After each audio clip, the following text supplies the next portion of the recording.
human relations, because those in this sort of libraries of this nature, this public institution, people would assemble and people would interact each other. It is not simply meant for reading only, reading purposes only. That's why we can nowadays we can come across a lot of charities being conducted, a lot of other activities, philanthropic activities taken by the libraries. So that is why I would talk about. I would like to point out the civilizing mission of the of establishing the mission which he wanted to undertake. He undertook. So anyway, he christened it as Grandasala Sangam, and now we all know, it's all history now, and now we have a day devoted in the name of that, called the National Reading Day. So we can be really proud about the fact that now at the national level, he's accepted, and thus we have an entire day, or even a week, or even it can be extended up to a month. So rather than letting you tinker on one's concept of library, I think I wanted to take you through my library and my reading experience.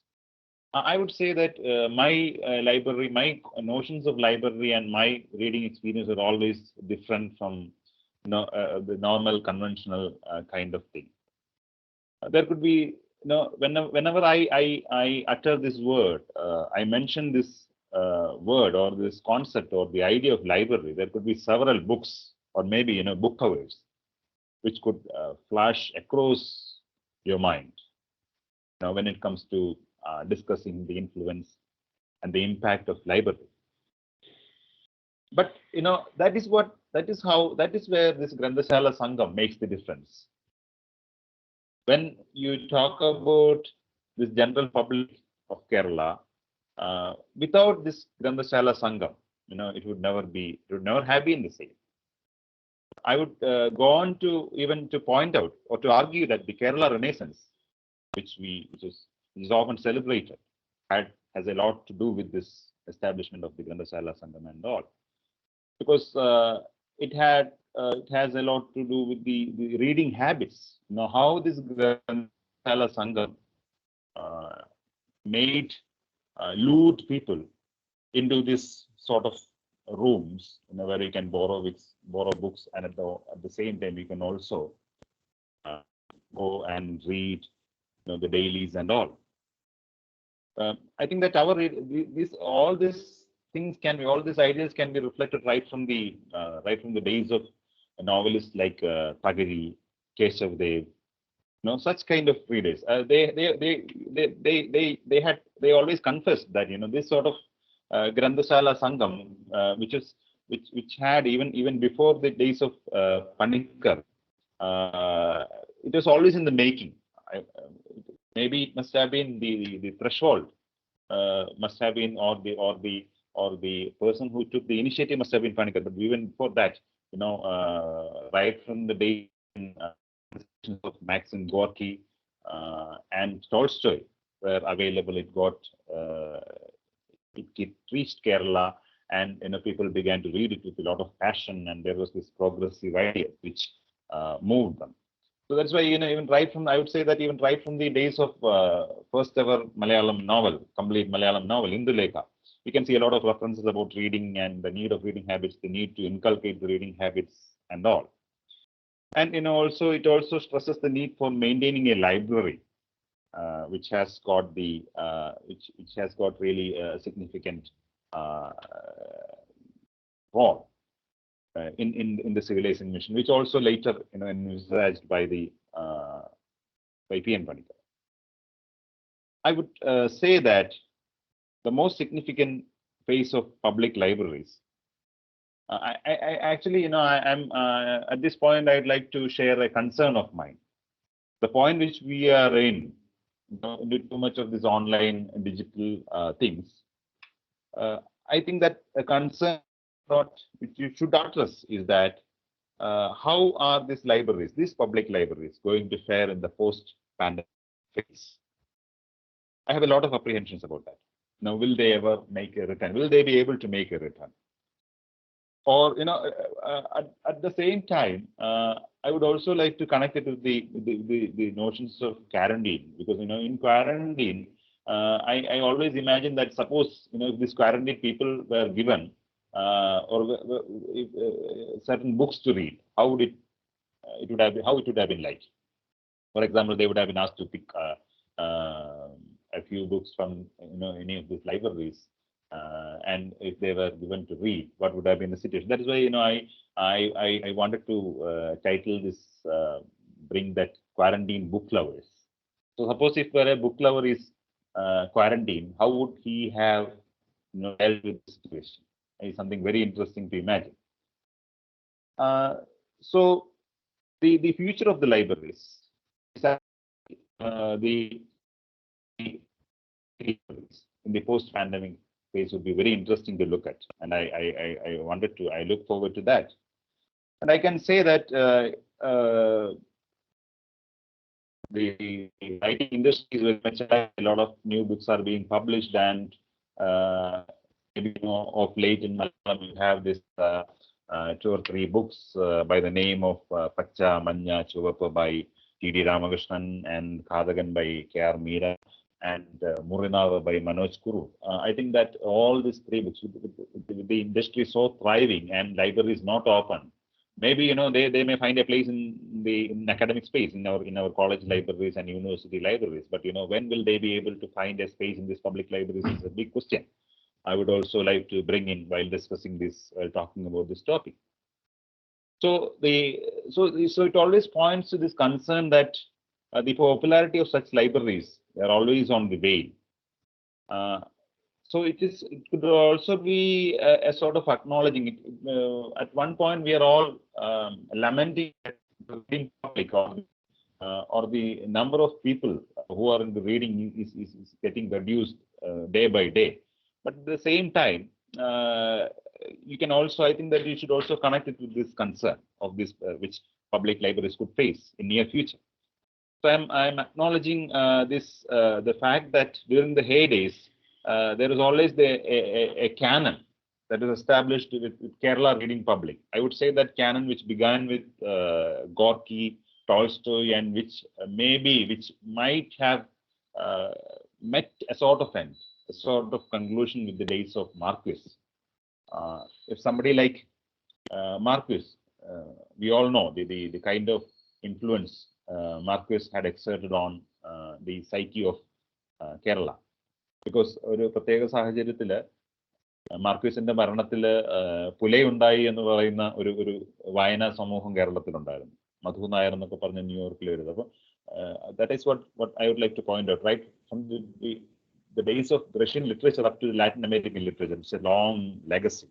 And almost all the public libraries of Kerala always boasted this long list of books which begins right from the days of Gorky and Tolstoy. And Tolstoy മുതൽ marquis വരെ തുടങ്ങുന്ന ആ ഒരു പാരമ്പര്യം, ആ പാരമ്പര്യമാണ് നമ്മുടെ public ലൈബ്രറികളെ enrich ചെയ്തിരുന്നത്. So this pandemic phase has put an end to that. That is what I believe about this. And that is why, when the libraries get opened, ഞാൻ കാണാൻ ആഗ്രഹിക്കുന്ന കാര്യം, ഞാൻ നോക്കാൻ ആഗ്രഹിക്കുന്ന കാര്യം, ഞാൻ പരിശോധിക്കാൻ ആഗ്രഹിക്കുന്ന കാര്യം അതാണ്. How would they look like? Or from, while I say it's not about, you put a full stop after Marquis, it's not like that. But after Marquis, this post-Marquis phase, because Marquis died only a few years ago. Marquis in the മരണാനന്തരം Latin American സാഹിത്യവും പിന്നീട് ഇങ്ങോട്ട് വന്നിട്ടുള്ള ഇതര സാഹിത്യ ഇതും ഏത് രീതിയിലാണ് നമ്മുടെ ലൈബ്രറികളുടെ racks of the library, how are they going to be filled? Because they always even there were even situations or even instances where writers of Malayalam, they were pushed back and somebody like Marquis was eulogized. So these you can say that these were a group of writers who were highly progressive. They belonged to this canon, and they had a huge role in shaping the sensibility of Kerala. And even people like Thagiri and Keshav, they would admit that how the figures like Tolstoy and Gorky exerted a sort of influence upon them. I could still take you to another a very funny instance where when ഞാൻ ഡിഗ്രിക്ക് പഠിക്കുമ്പോൾ എൻ്റെ കുറച്ച് സുഹൃത്തുക്കളായിരുന്ന MLA കുറച്ച് ചേട്ടന്മാരുണ്ടായിരുന്നു. ആ ചേട്ടന്മാരെ അവരുടെ അമ്മയെ വിളിച്ചിരുന്ന പേര് ഗോർക്കി എന്നുള്ളതാണ്. അപ്പൊ അവർക്ക് ആ വർഷം അവര് ഗോർക്കിയെ മാത്രം പഠിക്കാനുള്ളതാണ് അവർ കോഡിഫൈ ചെയ്ത് ഗോർക്കി. അപ്പം ഈ ഞാൻ പറഞ്ഞ നമ്മുടെ സൈക്കിയില് ഈ ഗോർക്കിയെ പോലെയുള്ള അല്ലെങ്കിൽ ടോൾസ്റ്റോയെ പോലെയൊക്കെയുള്ള എഴുത്തുകാര് ആ ഒരു സ്ഥാനം നേടിയത് അത് ഈ പബ്ലിക് ലൈബ്രറികളിലൂടെ കടന്നു വന്നിട്ടുള്ള ഇടമാണ്. അല്ലെങ്കിൽ നമുക്ക് ഒരു കാരണവശാലും നമ്മളുടെ സർവകലാശാലകളോ അല്ലെങ്കിൽ കോളേജ് ലൈബ്രറീസിലൂടെ മാത്രം, കാരണം ഒരു ചെറിയ ഒരു ജനവിഭാഗം മാത്രമല്ലേ അവിടെ പഠിക്കാനിടയാവുന്നത്. അപ്പൊ ഈ ഒരു സ്വാധീനം, അപ്പൊ ഈ ഗോർക്കി എന്ന സാധാരണക്കാരുടെ ഇടയിൽ പോലും ഇത് പറയാമായിരുന്നു. അതേ സ്വാധീനം, the same sort of influence was there with മാർക്വസിലും അതുണ്ടായിരുന്നു. Even that is I was asked to, when I am asked to think about this library, public libraries, these are the names which flashes through my mind. I would say that at the same time, നമ്മളുടെ വീടുകളിൽ നമ്മൾ maintain ചെയ്യുന്ന ഒരു home libraries ഉണ്ടാവും. ഈ home ലൈബ്രറീസിലൊന്നും ഒരു പക്ഷേ നമുക്ക് മാർക്കേഴ്സിനെ ഇന്നുണ്ടാവും, മാർക്കേഴ്സ് പോലെ, എന്നാലും ഇന്നും മാർക്കേഴ്സിന്റെ 100 Years Solitude അതിന്റെ കോപ്പിയൊക്കെ കിട്ടാൻ വളരെ ബുദ്ധിമുട്ടാണ്. പക്ഷെ എന്നാലും നമുക്ക് ഈ ഗോർക്കിയെ പോലുള്ള ഒരു ടോൾസ്റ്റോയെ പോലുള്ളവരൊന്നും നമ്മളൊരു ഒരു ഒരു ഒരു പോയിന്റിനപ്പുറത്തേക്കുള്ള വീടുകളിലൊന്നും ഒരിക്കലും എത്തിച്ചിരുന്നില്ല. അപ്പൊ അതുകൊണ്ടാണ് ഇവർ ലൈബ്രറികളിലായിരുന്നു ഇവർ പ്രധാനമായിട്ടും ഇടം കിട്ടിയിരുന്നത്. മാത്രമല്ല നമ്മളുടെ മലയാളത്തിലെ എല്ലാ എഴുത്തുകാരും എപ്പോഴും ആലോചിക്കുന്ന കുറച്ച് മനുഷ്യരുടെ പേര് ചോദിച്ചു കഴിഞ്ഞാൽ, എഴുത്തുകാരുടെ പേര് ചോദിച്ചു കഴിഞ്ഞാൽ അതിൻ്റെ അകത്ത് ഓട്ടോമാറ്റിക്കലി അവരുടെ ലൈബ്രറി സന്ദർശന വേളകളിലും അവരുടെ ലൈബ്രറി ജീവിതത്തിലും ഒക്കെ ഉടനീളം വായിച്ചിരുന്ന ഈ എഴുത്തുകാരെ എല്ലാം അവർ ലൈബ്രറികളിൽ മാത്രമാണ്, ഈ പബ്ലിക് ലൈബ്രറികളിൽ മാത്രമാണ് കണ്ടുമുട്ടിയിരുന്നത്. So this is where I would say that Panicker was also posing a parallel. അവിടെയാണ് ഞാൻ ആ പണിക്കറിനെ ഒരു പാരലൽ, ഒരു ഗാന്ധിയൻ വേ ഓഫ് ഇതുമായിട്ട് കണക്ട് ചെയ്യാൻ ആഗ്രഹിക്കുന്നത്. I would say that Gandhi's focus was on villages, and rightly your HOD mentioned, and he too wanted to establish a sort of parallel. He wanted to nourish the villages. He wanted to nourish the rural areas, and that is why he took to establishing these libraries in rural areas. And the same motive, the motive was almost the same, and we can say that it had a huge role in helping Kerala achieve this 100% literacy rate and all. So this, with this motive, with this mission of nurturing a culture of reading, especially focusing on villages, I would say that Panikkar would still be, and if ever we are to revive a movement for reading, I think that we would have to go back to history and repeat this thing which is undertaken by Panikkar again. Post pandemic ഫേസിൽ ലൈബ്രറികൾ crisis face ചെയ്തേക്കാം എന്ന് പറയുന്നത് പോലെ തന്നെ ഇനി ഇതൊരു revival, ഒരു മേ ബി പോസ്റ്റ് പാൻഡമിക് ഫേസിൽ ഒരു റിവൈവലിനെ കുറിച്ച് സംസാരിക്കണം എന്നുണ്ടെങ്കിൽ ഐ വുഡ് സേ ദാറ്റ് നമുക്ക് വീണ്ടും ഇവിടെ ആ പണിക്കറിലേക്ക് തന്നെ പോകേണ്ടി വരും. അപ്പം ഇപ്പൊ നമുക്ക് എല്ലാവരും ഇത് ചെയ്യുന്ന ഒരു സംഭവമുണ്ട്, with lot of younger people not at all interested in visiting libraries. We have a very few people thronging there. We don't spend much time even before the pandemic phase. ഈ പുതിയ കാലത്തിന്റെ ചെറുപ്പക്കാരെ കുറിച്ച് പറയുമ്പോൾ ഇങ്ങനത്തെ ഒത്തിരി ആരോപണങ്ങളുണ്ട്. So keeping all that in your mind, if I am asked to mention a favorite book of mine, now I'd like to share this personal sort of thing which I had remarked earlier. So if ever I am asked to name a particular book, a favorite book of mine, I would say that most people would often may end up mentioning about referring to some novels or some short stories, or maybe some short story writer or short story collections or a set of poetry, but I would never come up with a name of that sort, because I would say that as far as I was concerned, I would be happy to say maybe a sort of critical piece which would in fact help you. And now what I am trying to pose here is I am trying to pose a solution for this problem of too much time and to read a lot of books, especially നമ്മുടെ MA സിലബസുകളും BA സിലബസുകളും അതിന്റെ recommended റീഡിങ്ങും എല്ലാം നോക്കുന്ന സമയത്ത് നമ്മൾ കാണുന്ന ഒരു കാര്യമുണ്ട്. ഈ 100 കണക്കിന് പുസ്തകങ്ങളാണ് റെക്കമെൻഡ് റീഡിങ്ങിലൊക്കെ ഇതെങ്ങനെ വായിച്ചു തീർക്കാം എന്നുള്ളതിന്റെ ഒരു ഞാൻ എൻ്റെ പഠനകാലത്ത് കണ്ട ഒരു പ്രതിവിധി കൂടെയാണിത്. അപ്പൊ നമുക്ക് അവിടെ പോകാൻ നോക്കുന്നത് നമുക്ക് ക്രിട്ടിക്കൽ പീസുകളിലേക്ക് പോവാം. ഈ ക്രിട്ടിക്കൽ പീസുകളുടെ ഒക്കെ പ്രത്യേകത എന്താണെന്ന് വെച്ചാൽ they would have hundreds of books referred in them, and they would have hundreds of writers mentioned in them. They would have hundreds of other works.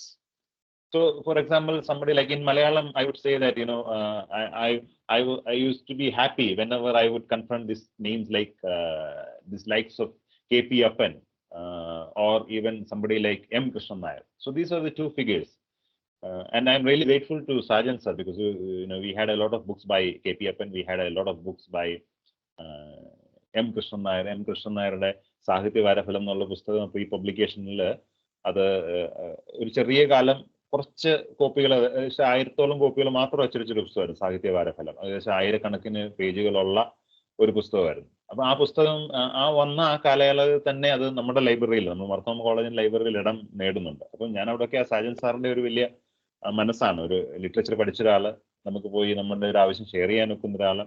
അപ്പൊ അവിടെ അതൊരു വലിയ റോളുണ്ട്. അപ്പൊ ഞാൻ പറഞ്ഞു വരുന്നത് എന്താ വെച്ചാൽ എന്നെ ഈ ക്രിട്ടിക്കൽ പീസിലേക്ക് നയിക്കുന്നതിൽ മർത്തോമ കോളേജിലെ ലൈബ്രറിക്ക് ഒരു വലിയ റോൾ ഉണ്ടായിരുന്നു.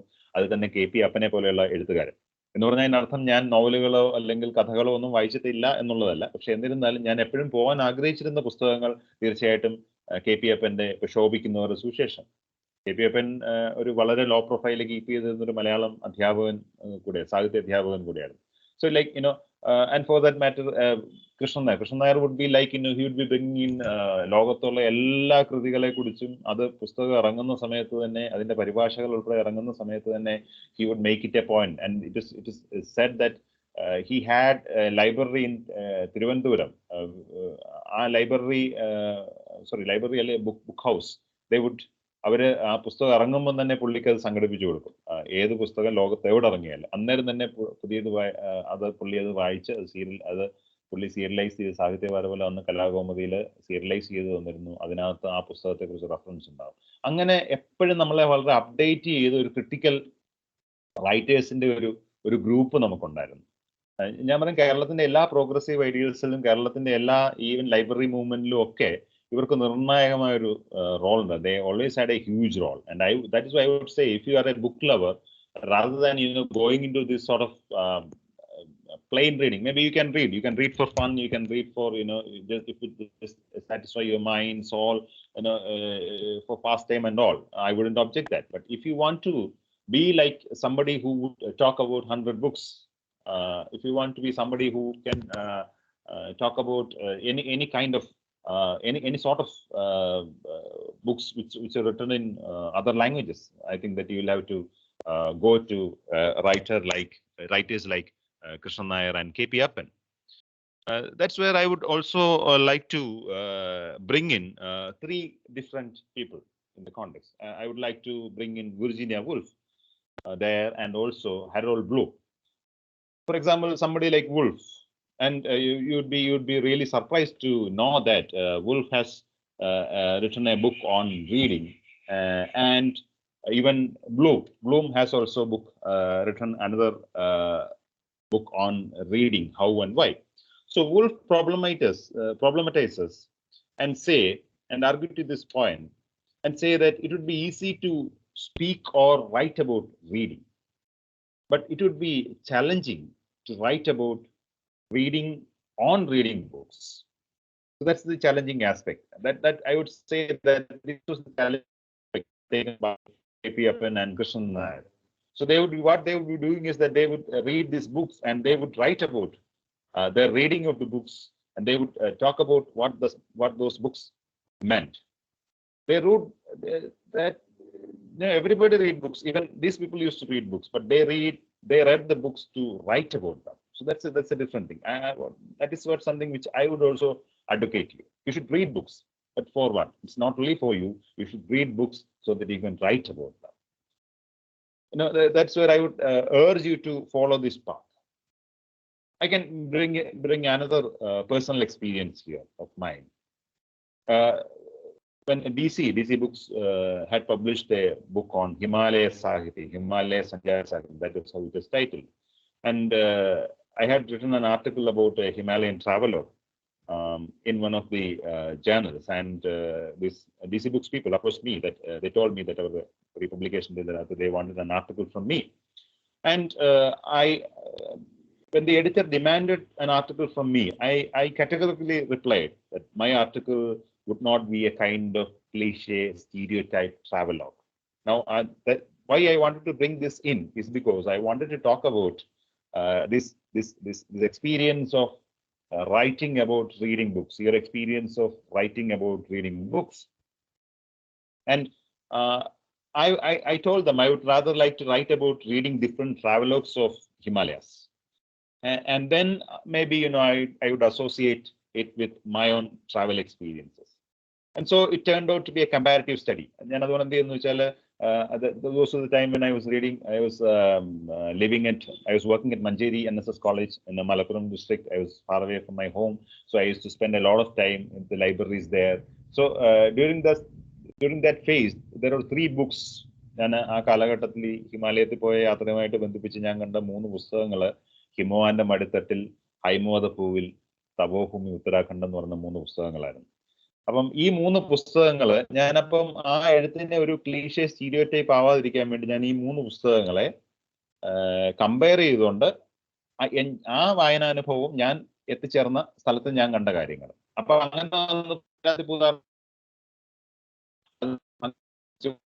കേവലത്തിലേക്ക് പോയില്ല. And you would be surprised to know that my travelogue of this travelogue begins by referring to Sundarlal Bahuguna, a person who died, the environmentalist who died just a few weeks back. It's very interesting in the sense that most of the other people who had contributed to that anthology came up with a lot of special mention about this particular travelogue. And why I wanted to say about this is because നമ്മളുടെ എഴുത്ത് ഇങ്ങനെയാവണം, നമ്മളുടെ വായന ഇങ്ങനെയാവണം. നമ്മളുടെ വായന ഈ ഒരു രീതിയിലേക്ക് നമ്മൾ വഴിതിരിച്ചു വിടാനുള്ള ഒരു ശ്രമം നമ്മളുടെ ഭാഗത്ത് നിന്ന് എപ്പോഴും ഉണ്ടാവണം.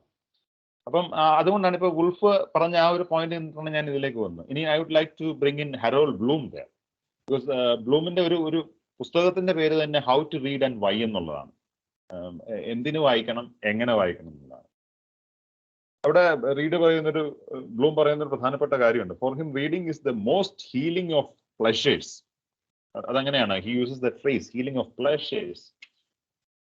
He points out that the main trouble we confront as we are not trained to treat reading as a pleasure. നമുക്കിപ്പോ ഇപ്പൊ MA syllabus we all know as a student and now as a faculty, as a teacher. I know it's quite difficult, you need to read so many books. How is it possible? Will it ever be possible? And possible. So why we find it an impossible sort of thing? Why we find it challenging?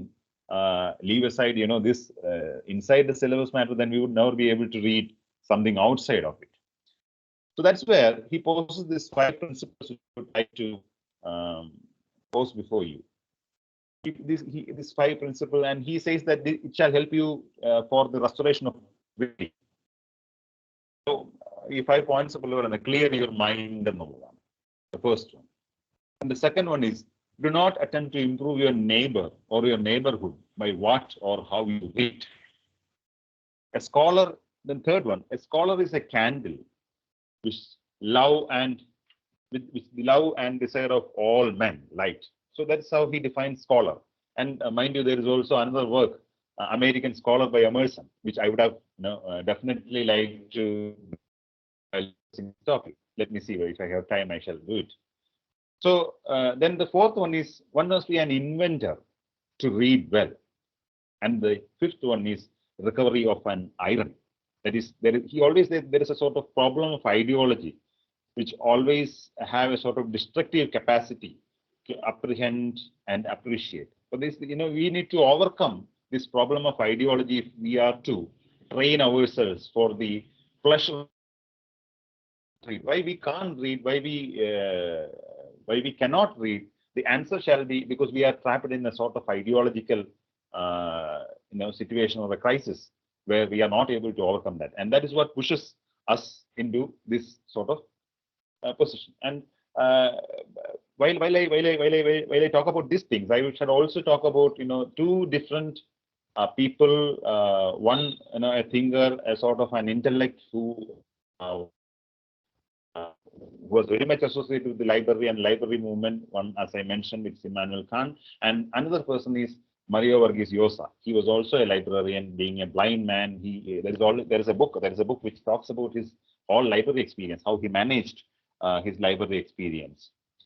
So that's it. And then I should also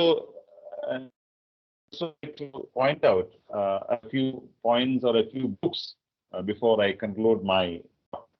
So one book which I would like to talk about, which you should not miss reading, is I don't know whether you have heard about this book or not. It's written by M.T. Vasudevan Nair, and this book is actually titled as Hemingway Oru Mukhuvara.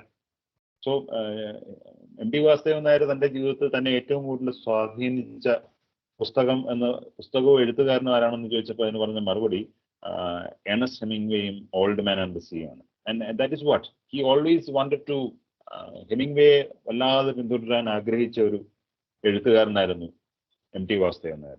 M.T. Vasudevan Nair Hemingway മനസ്സിൽ ആവാഹിച്ച് എഴുതിയൊരു പുസ്തകമാണ് Hemingway ഒരു മുഖവുര.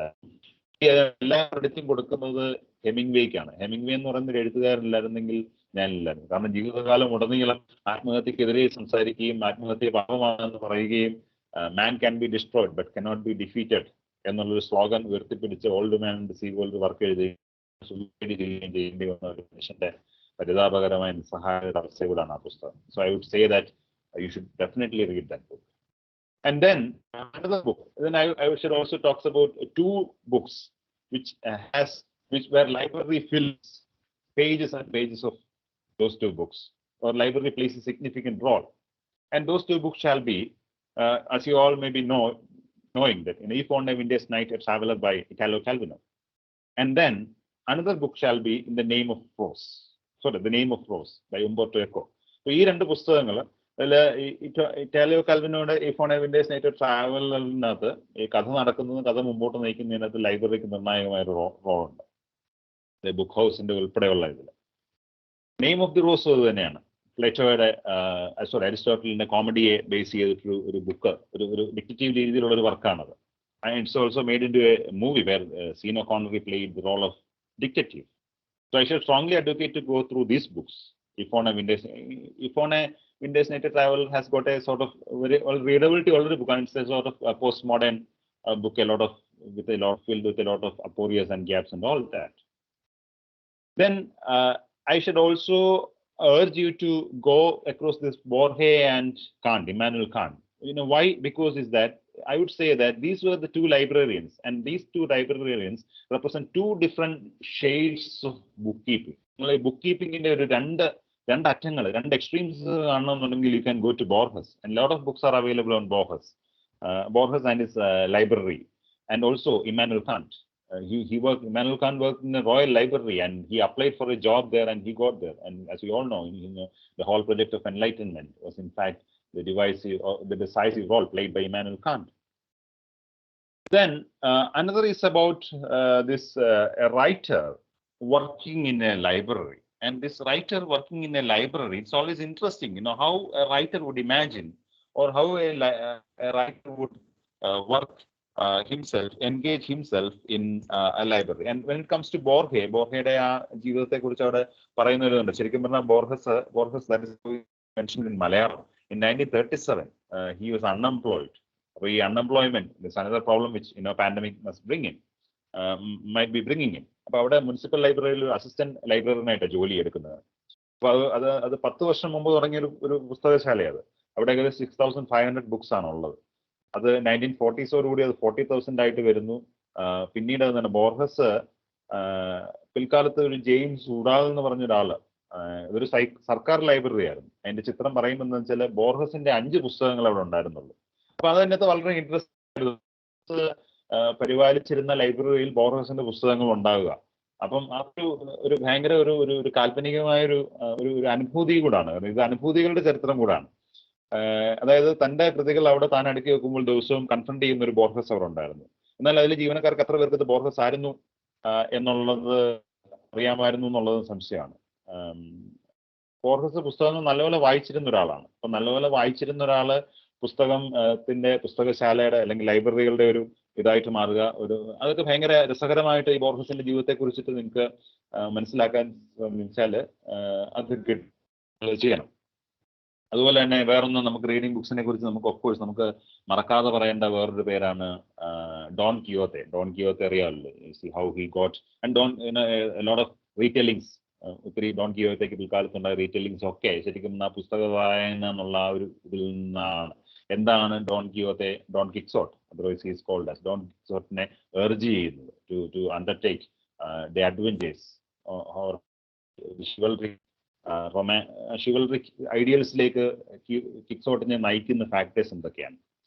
And here also I would also, എങ്ങനെയാണ് ഈ നമുക്ക് reading അല്ലെങ്കിൽ books latest സ്റ്റേജിന്, ഇപ്പൊ ഞാൻ പാൻഡമിക്കിന്റെ സ്ലാവോസ് സിസക്കിന്റെ ആ ബുക്കിനെ കുറിച്ച് ഞാൻ പറഞ്ഞു തുടങ്ങില്ല, ടച്ച് മീ നോട്ട് എന്നാണ് ആ ബുക്ക് തുടങ്ങുന്നത്. ആ ബുക്കിന്റെ തന്നെ വേറൊരു പാർട്ടില് ഈ സിസക്ക് പറയുന്ന ഒരു ഇത് പറയുന്നത്, ഈ കാലം when is asked to define this time, ഈ ഒരു സമയത്തെ ഡിഫൈൻ ചെയ്യാൻ പറയുന്ന സമയത്ത് Zizek moves to H.G. Wells. H.G. വെൽസിലേക്കാണ് പോകുന്നത്. H.G. വെൽസിന്റെ ഒരു നോവലുണ്ട്, വാർ ഓഫ് ദി വേൾഡ്സ് എന്ന് പറഞ്ഞിട്ട്. വാർ ഓഫ് ദി വേൾഡ്സ് അത് 1897 അത് പബ്ലിഷ് ചെയ്യുന്നത്. അപ്പൊ അതിനകത്ത് ഈ സിസക്ക് അത് ഒരു പാരലൽ കാണുന്നുണ്ട്. സിസക്ക് പറയുന്നത് എന്താന്ന് വെച്ചാല് അന്ന് നടന്നിരുന്ന ആ നോവലിൽ പറഞ്ഞിരുന്ന H.G. വെൽസിനെ അറിയാമല്ലോ, you all no. H.G. Wells പറഞ്ഞിരുന്ന ആ ലോകത്തിന്റെ ഒരു സബ്വേർഷൻ ആണ് ഇപ്പൊ നടക്കുന്നത്. ഒരു ആ നോവലിനകത്തെ സന്ദർഭം എന്താണെന്ന് വെച്ചാല് ചൊവ്വാഗ്രഹത്തിൽ നിന്നുള്ള കുറച്ച് ആൾക്കാർ ഭൂമിയെ കീഴടക്കുകയാണ്. ആ ഭൂമിയെ കീഴടക്കിയതിന് ശേഷം അവർക്ക് പ്രതിരോധ ശേഷിയില്ല. അപ്പൊ അവരെന്ത് ചെയ്യുന്നു, അവരെല്ലാവരും ഭൂമിയിലെ രോഗാണുക്കളുടെ ആക്രമണം നേരിടുകയാണ്. ഈ ഭൂമിയിലെ രോഗാണുക്കളുടെ ആക്രമണം നേരിട്ടുകൊണ്ട് അവരെല്ലാം കൊല്ലപ്പെട്ടു പോവാണ്. അപ്പം നമ്മുടെ ഒരു നറേറ്ററിൻ്റെ അകത്തുണ്ട്, നറേറ്റർ ഈസ് ടു ഡിസപ്പോയിന്റഡ്. ഒരു സയന്റിഫിക് ഡിസ്കവറി പോലെയാണ്. സയൻസ് ഫിക്ഷൻ്റെ ആളായിരുന്നില്ല H.G. വെൽസ്. അപ്പോൾ സയന്റിഫിക് ഡിസ്കവറി പോലെയാണ് ഇത് ചെയ്യുന്നത്. ആൻഡ് അപ്പോൾ പുള്ളി അത് പറയുന്നത് അവര് നിശേഷ ഇവിടെ നിന്ന് മാറ്റപ്പെട്ടു എന്നുള്ളതാണ്. അവരുടെ സകല ആയുധങ്ങളും, അതായത് അവർ ഇത്രയും പ്ലാൻ ചെയ്ത് അവരിങ്ങോട്ട് ഇല്ല, നമ്മൾ എക്സ്ട്രാ ടെറസ്ട്രിയൽ എന്നൊക്കെ പറഞ്ഞിട്ട് വന്നിട്ട് അവർക്ക് നഷ്ടപ്പെടുന്ന ഒരു സാഹചര്യമുണ്ട്. ആ ഒരു പോയിന്റിലാണ് എന്ത് ചെയ്യുന്നത് ഇത്. അപ്പൊ നോക്കുക, അപ്പം ഏറ്റവും പുതിയ കാലത്തെ പോലും നമുക്ക് എങ്ങനെയാണ് ഇതിനെ പുസ്തകം അല്ലെ സാഹിത്യം അല്ലെ വായനയ്ക്ക് അല്ലെങ്കിൽ ഈ ഭാവനയ്ക്ക് അടയാളപ്പെടുത്താൻ സാധിക്കുക, മാർക്ക് ചെയ്യാൻ സാധിക്കുക എന്ന് വെച്ച് കഴിഞ്ഞാൽ only imagine this literature can pose an answer, and that is where reading becomes a very important act. And it is also, reading is not you should not also treat reading as a political act. Reading is very much a political act. That is why I would like to bring before you another book. I think that I shall show you this book. This is called as Lockdown License by Shobha Day. I would say that ഇത് ഞാൻ ഈ lockdown തുടങ്ങിയതിന് ശേഷം ലോക്ക്ഡൗണിനെ കുറിച്ച്, ലോക്ക്ഡൗണിലെ Indian ജീവിതത്തെ ഏറ്റവും മികച്ച രീതിയിൽ പ്രതിപാദിക്കുന്ന ഒരു ചെറുകഥയുടെ സമാഹാരമാണ് ഈ പുസ്തകം. അതുകൊണ്ട് ഞാൻ പറയാൻ ആഗ്രഹിക്കുന്ന, നിങ്ങളോട് ഷെയർ ചെയ്യാൻ ആഗ്രഹിക്കുന്ന ഒരു കാര്യം, നിങ്ങൾ വിചാരിക്കും ലിറ്ററേച്ചർ ഔട്ട്ഡേറ്റഡ് ആവുന്നു, അല്ലെങ്കിൽ ലിറ്റററി സെൻസിബിലിറ്റി അല്ല റൈറ്റേഴ്സ് അവരുടെ സൈക്കി, ഇതൊന്നും ഒരിക്കലും ഔട്ട്ഡേറ്റഡ് ആകുന്നില്ല. See how they come up with. ഇതിനകത്ത് നമ്മളുടെ മൈഗ്രേഷനും നമ്മളുടെ ആ പാൻഡമിക് സിറ്റുവേഷൻ്റെ അകത്ത് ആൾക്കാർ, ഈ ലേബറേഴ്സ് നടന്നു പോയത്, അവർ ഫേസ് ചെയ്ത ഹരാസ്മെന്റും, ഇത് ഗ്ലോബൽ ലെവലിലും അല്ലാതെയൊക്കെ ഇന്ത്യൻസിനെ എങ്ങനെയാണ് അഫക്ട് ചെയ്യുന്നത്, വളരെ കൃത്യം നല്ല മനോഹരമായ ഒരു പുസ്തകമാണ് ദിസ് ലോക്ക്ഡൗൺ ലൈസൻസ്. അപ്പോൾ അതുകൊണ്ട് you can have a copy of this book. So this is something. So then there is another book which I think that I should not leave out is Death in Venice.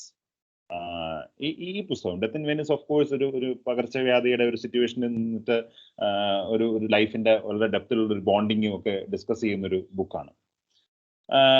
Then I would say that there is this I shall maybe I am going to get into the concluding phase of my talk, and there I would like to read a quote from Italo Calvino's If on a Winday's Native Traveler, and he says, at every rereading the book I seem to be reading a new book for the first time. Is it I who keep changing and seeing new things of which I was not previously aware? Or is reading a construction that assumes form, assembling a great number of variables, and therefore something that cannot be repeated twice according to the same pattern? Every time I seek to relieve the emotion of a previous reading, I experienced different and unexpected impressions and do not find again those of before. At certain moments, it seems to me that between one reading and the next, there is a progression. in the sense, for example, of penetrating further into the spirit of the text or of increasing my critical detachment. At other moments, on the contrary, I seem to retain the memory of the readings of a single book, one text to another, enthusiastic or cold or hostile, scattered in time without a perspective, without a thread that ties them together. The conclusion I have reached is that reading is an operation without object, or that its true object is itself. The book is an accessory aid or even a pretext. That is what Calvino mentions in If on a Winter's Night a Traveler. And then, before I conclude, I shall also try to bring in another writer called Sharada Kutty. You know, she's a very well-known critic, a feminist, and she has devoted an entire section of titled as Vayanamuri in her book, S. Sharada Kuttiയുടെ ഇവിടെ ഞാൻ എന്നെ കാണുന്നു എന്നൊരു പുസ്തകമുണ്ട്. ഇതിനകത്ത് വായനാമുറി എന്ന് പറയുന്ന അതിനകത്ത് ശാരദക്കുട്ടി ടീച്ചർ വളരെ മനോഹരമായ രീതിയിൽ ഒരു പെൺ വായനക്കാരിയെ കുറിച്ച് പറയുന്നുണ്ട്. അപ്പൊ അതുകൂടെ പറഞ്ഞിട്ട് ഞാൻ പുള്ളിക്കാരി ഒരു പെൺകുട്ടികളുടെ വായനയെ ഭയക്കുന്ന വീട് ഒരു ഏകാധിപത്യ രാഷ്ട്രമാണ്. അപ്പം പെൺകുട്ടികളെ വായിക്കാമോ വായിക്കാതെ ഇരിക്കാമോ എന്നുള്ള ഒരു വലിയ ആലോചന ഉണ്ടായിരുന്ന ഒരു കാലത്തെ കുറിച്ചാണ് പുള്ളിക്കാരി അവിടെ പറയുന്നത്. അപ്പം അവിടെ പുള്ളിക്കാരി കോട്ട് ചെയ്യുന്നത് German was a very well-known poet, and I think that I would remember with gratitude it was that your former Professor C.A. Varghese sir, who would always bring in this Rainer Maria Rilke. Rilkeയുടെ ഒരു കഥാപാത്രം ശരിക്കും പറഞ്ഞാൽ പാരീസിലെ national വായിക്കുന്ന ആ ചിത്രം Sharadakutty teacher വായിച്ചതാണ് ഓർമ്മ വരുന്നുള്ള ഈ പെൺ വായനക്കാരിയെ കുറിച്ച് വായിക്കുന്നത്. നമുക്ക് നിർഭാഗ്യവശാൽ അങ്ങനത്തെ ഒരു പെൺ വായനക്കാരി ഞങ്ങളുടെയൊക്കെ ലൈബ്രറി കാലഘട്ടത്തിൽ ഇന്ന് ഞാൻ ഒരിക്കലും നമുക്ക് ഇമാജിൻ വളരെ സെൽഡം ഡസ്. എനിക്കിപ്പോ ഈ ഗ്രൂപ്പിനകത്ത് എനിക്ക് തോന്നുന്നു കൂടുതലും സ്ത്രീകളായിരിക്കാം, അല്ല പെൺകുട്ടികളാണെന്ന് തോന്നുന്നു. പക്ഷെ നമുക്ക് ഒരു പെൺ വായനക്കാരി എന്നൊരു ഐഡന്റിറ്റി, ഒരു സ്വത്വമുണ്ടോ എന്നൊരു വലിയ ചോദ്യം ഇവിടെ ശാരദക്കുട്ടി ടീച്ചർ അഡ്രസ് ചെയ്യുന്നുണ്ട്. ഞാൻ അങ്ങനെ ഒരു ചിന്തയും കൂടെ ഈ വായനാ ദിനത്തിൽ ഇത് ചെയ്യാൻ, ഒരു പെൺ വായനക്കാരി എങ്ങനെ ആയിരിക്കണം നമ്മുടെ മനസ്സിൽ, നമ്മുടെ ഭാവനയിൽ, അത് അങ്ങനെ ഉണ്ടെങ്കിൽ അത് എവിടെ ആയിരിക്കാം. അത് എനിക്ക് തോന്നുന്നു ഈ ഒരു പെൺ വായനക്കാരി അവിടെ ശാരദക്കുട്ടി ടീച്ചർ പറയുന്ന ഒരു പ്രധാനപ്പെട്ട വാക്യമുണ്ട്. അതായത് വായിച്ചു തുടങ്ങുന്ന ദിവസമാണ് യഥാർത്ഥത്തിൽ ഒരു വ്യക്തിയുടെ ജീവിതം തുടങ്ങുന്നത്. സംഭവം അന്നേ നമ്മൾ തുടങ്ങുന്നത്, അതുവരെ നമ്മൾ ജീവിക്കുന്നില്ല എന്നുള്ളതാണ്. കാരണം നമ്മൾ വായിക്കുന്ന സമയത്ത് നമ്മൾ പെട്ടെന്ന് മറ്റൊരു ലോകത്തിലേക്ക് കൺവീഴിക്കുക. എന്നിട്ട് ടീച്ചർ പറയുന്നത്, ശാരദക്കുട്ടി പറയുന്നത്, ആ അത്ഭുതങ്ങൾ പറഞ്ഞാൽ തീരുന്നില്ല, മരണം വരെ. എന്നിട്ട് ടീച്ചർ പറയുന്നത് എന്റെ വായന ഒരിക്കലും എന്റെ എഴുത്തുകളും നിലച്ചിട്ടില്ല, മരണം വരെ അവസാനിക്കാത്തൊരു കുറിപ്പ് എഴുതാനാണ് എന്റെ ആഗ്രഹം. എന്നിട്ടാണ് ഈ റൂം ഓഫ് വൺസോൺ എന്നൊക്കെ പറയുന്നത് പോലെ ഞാൻ എൻ്റെ അച്ഛൻ്റെ വായനാമുറിയിലേക്കാണ്. കാരണം എൻ്റെ വായനാമുറി എന്നുള്ളത് അവിടെ ഒരിക്കലും ഇല്ല. അപ്പം അതുപോലെ ടെംപ്റ്റിംഗ് ആയിരുന്നു അവിടുത്തെ അലമാരത്തട്ടുകൾ, അവിടെ ഞാൻ കണ്ട വിവിധ പുസ്തകങ്ങളും എല്ലാം. അപ്പം അച്ഛൻ ഉറങ്ങാൻ കിടന്നിരുന്ന മുറിയൊക്കെ വർണ്ണിക്കുന്ന സമയത്ത് പുസ്തക അലമാരയ്ക്ക് എതിരായിട്ടായിരുന്നു ഇരുന്നതെന്നൊക്കെ പറഞ്ഞിട്ടാണ് അത് പോകുന്നത്. അപ്പൊ അതൊരു എനിക്കൊന്ന് ഈ ഇവിടെ ഞാൻ പുസ്തകം നിങ്ങളൊന്ന് വായിക്കുന്നത് നന്നായിരിക്കും. അപ്പം ഇത്രയും ഇതാണ് ഞാൻ ഏകദേശം നിങ്ങളുടെ മുമ്പിലെ കുറെ ഇമേജസ്, കുറെ നിങ്ങൾക്ക് ഓർക്കാൻ പറ്റുന്ന രീതിയിലുള്ള കുറച്ച് ചിത്രങ്ങൾ എന്ന പോലത്തെ കുറച്ച് കാര്യങ്ങളാണ് ഞാനിവിടെ പറഞ്ഞത്. അപ്പൊ അങ്ങനെ നോക്കുമ്പം ശരിക്കും പറഞ്ഞാൽ ഈ ഓവറോൾ രീതിയിൽ നമ്മൾ ഈ ടൈറ്റിലുമായിട്ട് കണക്ട് ചെയ്ത് വന്നാൽ, നമുക്ക് തിരിച്ച് അതിലേക്ക് തന്നെ വന്നാൽ, ഈ ലൈബ്രറിയൻ ബുക്ക് റീഡിങ്, ഈ നോഷൻസ് എല്ലാം they are going to undergo a sea of change in the post pandemic era. And I would say that reading and readership, or being a reader, it's an evolutionary process. It's an unending process. It's a still evolving process. And a reader, when he reads, he just keeps on reading. You cannot say that I have evolved as a reader. That's why ഞാനിപ്പോ പറഞ്ഞ എന്റെ വായനയുടെ ഒരു തലം പോലും അത് ഞാൻ പറയുന്ന ഒരു എവല്യൂഷന്റെ ഭാഗം. ഇന്ന് നാളുകളിൽ ഞാൻ എങ്ങോട്ടേക്കാണ് പോവുക എന്നുള്ളത് എനിക്ക് അറിയത്തില്ല. കാരണം ഇപ്പോഴും ഞാൻ വായിക്കാൻ ആഗ്രഹിക്കുന്ന പുസ്തകങ്ങൾ ഇത് ഈ കൂട്ടത്തിലാണെന്ന് പറയുമ്പോഴും ഇപ്പം പച്ച, മഞ്ഞ, ചുവപ്പ് ഇനി ഇറങ്ങിയിട്ടുണ്ടെങ്കിൽ ഞാനിതൊരു എൻ്റെ കയ്യിൽ എൻ്റെ കോപ്പി ചെയ്തൊരു സംഘടിപ്പിച്ചിട്ടില്ല. അപ്പൊ ഞാൻ പറഞ്ഞ ഇത്തരം പുസ്തകങ്ങളിലേക്ക് വീണ്ടും നമ്മൾ എവിടെയോ ഫിക്ഷനെ കൊണ്ടുവന്ന് നമ്മൾ ഇത് ചെയ്യുന്നുണ്ട്. ഞാൻ അതുപോലെ എൻ്റെ ജീവിതത്തിലെ ഏറ്റവും മനോഹരമായ ഒരു ദിവസമായിട്ട് കണക്കാക്കുന്നത് ഒരുപക്ഷെ 2 നോവലുകൾക്കിടയിലുള്ള വായനയുടെ ദിവസം. അതുകൂടെ ഞാനിവിടെ പങ്കുവെക്കാം. ഒന്ന് ആൽബർട്ട് കമ്യൂവിന്റെ ഔട്ട്സൈഡറും, മറ്റൊന്ന് പെരുമ്പടവത്തിന്റെ ഒരു സങ്കീർത്തനം പോലെ. ഞാൻ പറയുന്ന ഒരു ദിവസം വൈകുന്നേരം 6 മണിക്ക് മർത്തോമ കോളേജിലെ ലൈബ്രറിനടുത്ത് ഞാൻ രണ്ട് പുസ്തകങ്ങളാണിത്. ഞാനിത് പലയിടത്തും അതിങ്ങനെ കുറിച്ചിട്ടുണ്ടെന്ന് ആഗ്രഹിച്ചൊരിതാണ്. അപ്പം ഒന്ന് ഞാൻ ഇവിടെ ഇത് വായന തുടങ്ങുന്നത് ഔട്ട്സൈഡറിലും അത് അന്ന് രാത്രി 6 മണി തൊട്ട് അടുത്ത ദിവസം രാവിലെ 10:30 ആകുമ്പോഴത്തേക്ക് ഒരു സങ്കീർത്തനം പോലെ വായിച്ച് നിർത്തുന്ന ഒരു ഞാനുണ്ട്. അപ്പൊ ഞാൻ പറഞ്ഞത് ഈ രണ്ട് ഞാനുകൾക്കിടയിൽ ഒരു വലിയ മാറ്റം. സങ്കീർത്തനത്തിനകത്തെ പ്രണയത്തിന്റെ തലങ്ങളായിക്കോട്ടെ, കമ്മുവിന്റെ അകത്തെ എക്സിസ്റ്റൻഷ്യൽ ആങ്സ്റ്റുകളായിക്കോട്ടെ, അപ്പം അതൊക്കെ നമ്മളെ ഡിഫൈൻ ചെയ്യുകയും നമ്മളെ സെറ്റ് ചെയ്യുന്നുണ്ട്. It establishes you, it negates you. ഞാൻ പറഞ്ഞത് ഇത്തരം നെഗേഷൻസിനിടയ്ക്കാണ് നമ്മളുടെ എക്സിസ്റ്റൻസ്. അവിടെയാണ് ദിസ് ടെക്സ്റ്റേഴ്സ് ഓഫ് റീഡിങ്, ഈ വായനയുടെ അടരുകൾ. That is why I titled it as textures of reading. That is where it becomes really significant and important. And when you are when you are pushed into your confines of your rooms or homes, നമ്മുടെ വീടുകളുടെ ഇതിലേക്ക് നമ്മൾ തള്ളിവിടുമ്പോൾ ഇവിടെയാണ് that is ഈ textures of റീഡിങ്ങിനകത്ത് ആ വായനയുടെ അടരുകളാണ് യഥാർത്ഥത്തിൽ നമ്മളെ പലതിനെ അതിജീവിക്കാൻ ഉള്ള കേപ്പബിലിറ്റി ഉള്ള ഒരു ഇതായിട്ട് മാറുന്നത്. അപ്പോൾ അതുകൊണ്ടാണ് so I would like to conclude this evolution, a still evolving reader. And when reading and reader is an ever-evolving, this edition of pandemic poses numerous questions, and that is where, you know, by echoing my concern about that questions which may come, I shall end my this talk. And thank you all for listening to me. Thank you. Thank you, sir. It was a privilege to hear your thought-provoking message. It is my delight to invite our very own Sajan Varghese sir, Librarian of Marthama College, Tiruvalla, to speak on the much-needed topic of digital libraries and intellectual property rights. I welcome you, sir. Respected Dr. Ashley, dear Rajeev, and my dear students who have logged on to this meeting. Am I audible? Yes, sir. Yes, sir. At the outset, let me pay homage to the memory of a great legendary P.N. Manikar sir, who has a star on the literary and cultural horizon of Kerala, and who have been instrumental in making many legislations and developing a cultural and literary artistic sense in the state of Kerala. Let us hope that reading and the cultural activities you have initiated will continue to live for long, in spite of the onslaught of the digital world. It is transgressing into the lives of our young children and weaning away them to devices and mundane things, unlike the very palpable books that we have in the yesteryears. I'm thankful for the kind words spoken by Dr. Varghese Matthew, Dr. Ashley, and dear friend Rajeev, and the good words they spoke about the Marthama College Library, which has been instrumental in propping up some readership among the students of yesteryears. I'm very happy and glad to have had an association with the Department of English since my days in the 1980s. I can only say that bliss was in that dawn to be alive, and to be young was like heaven in those days.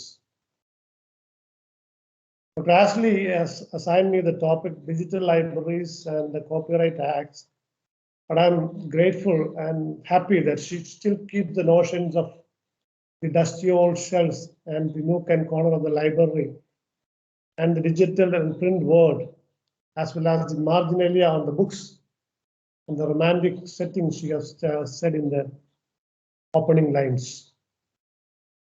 Though the topic that's assigned to me is a vast one, I would like to say a few telegraphic words and some brainstorming here for the interest of the students, so that those who can have detailed study can pursue such interest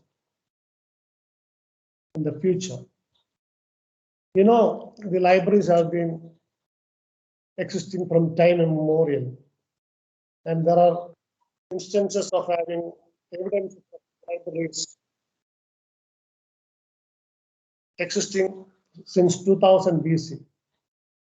The first form of the library, as you know, has been clay tablets, and the writing was then called cuneiform. Clay tablets clay was baked, and people used to write on it, and that kind of writing was called cuneiform writing. Then in Egypt, they started writing using papyrus reeds, the reed of a plant, which is called papyrus. They smashed it and made it into paper, and people started to write on the paper, the so-called paper, and that papyrus was stored. But papyrus, as you know, it can be very brittle, and so the ingenious mind of our forefathers, they invented another writing material called parchment, or another called vellum. Parchment is, as you know, it is a skin of goat or sheep, and people used to write on this parchment and keep it as scrolls in big jars so that they could be retrieved and read at leisure. Then there was another kind of medium called vellum. Vellum is the soft skin of calves, and people used to write on vellum. And these two, parchment and vellum, were of greater, superior quality and could be stored for long. So libraries and these ingenious activities of our forefathers or the people at that time continued for some time, and the expressions they had about the outside world was inscribed on those mediums for the posterity. As you all know, one of the famous libraries of the ancient world was Alexandrian Library, which existed since 3000 or 323 BC.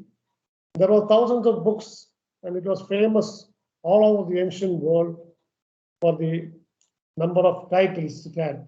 There they had the books chained, in the sense, clay tablets and papyrus rolls and parchment stored and chained to devices so that people do not steal it away. And some of Dr. Rajeev have mentioned here about the book Name of the Rose.